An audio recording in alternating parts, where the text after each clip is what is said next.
And we're live. Oh, fantastic. Can you still see my screen? Yes, I can still see your screen. I've got it pulled up. Okay, so we were researching a little bit about open source firewalls, and we came up with pros and cons, and I'll go over pros first, and then we'll go over cons, and then we'll try to actually do it. So pros, there are no port limits, and it can utilize any approved server level hardware. On the software side, updates can be installed as soon as they're available, and there are features, there's higher chance of getting new plugins and features developed. And when it comes to cost, there is a higher learning curve. Risk of losing support or development is a lot higher because it's an open source. They can just discontinue it and whatnot. Then debugging difficulties, I don't know much about that, but it's Austin put that debugging is not as easy as using an enterprise class firewall with approved hardware, which I guess makes sense. Perception, many look at open source as insecure despite the lack of evidence supporting any significant performance or security issues with open source versus enterprise class. And we also have sources in there, and we can post it afterwards with our live thing.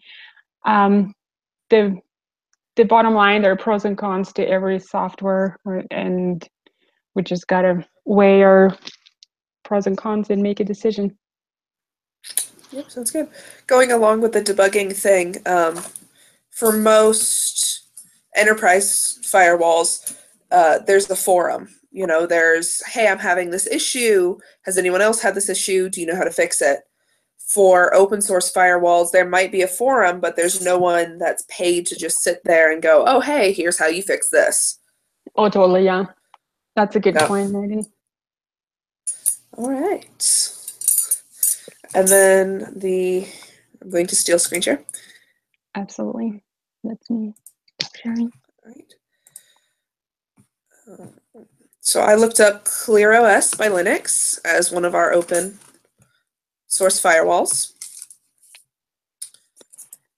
What it is it is an open source firewall put out by Linux. It's run either on hardware that is set aside just specifically for the open source firewall, so in a server, or it's run on a virtual system. So it can provide tools to run on your network. It's very easy to scale. So if you decide you need more computers on your server, easy to fix. It has simple management of its rules.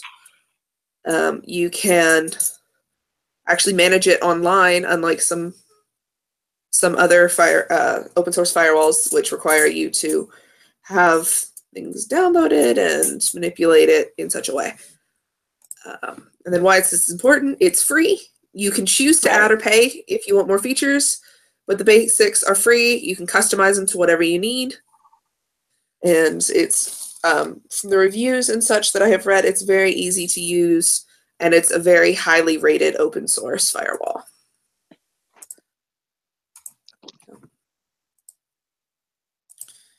Yeah. And that's a lot of me. So, yeah, that's basics of open source firewall, and it's good. We were able to meet this week, and we got Austin's notes, even though he wasn't able to meet with us. So, is there anything else you would like to have on the record? No, I guess open source is awesome because it's free. I think other firewalls get pretty pricey. Yeah. The enterprise level ones, so yeah, it's nice. Okay. And with that, I'm going to stop broadcasting. Hey.